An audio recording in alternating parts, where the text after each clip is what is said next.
My dear brothers and sisters, ikalipay namo nga bahin kami nining malipayon nga okasyon, ordinasyon 14 sa inyong mga anak at mga parente karong bugtaga, the month of the deacons or seminarians and priests, particularly the jubilee of priests and seminarians.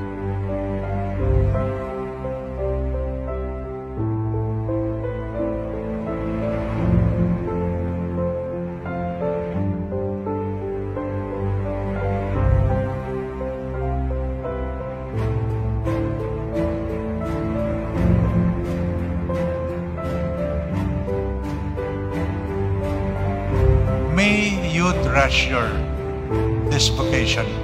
Pagkamahalo nato, hatagan nato importansya.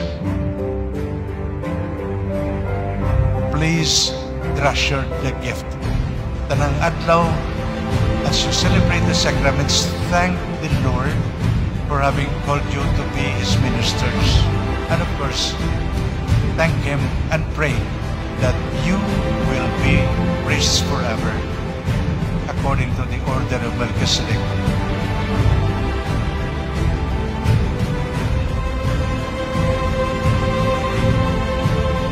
When we impose our hands in you, the Spirit of the Lord will over upon you.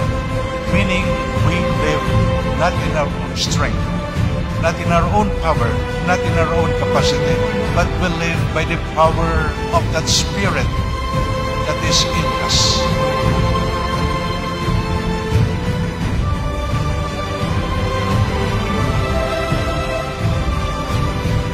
We join our prayers that these are brothers who receive the special gift may truly live this ministry in generosity, in love, in total surrender to God.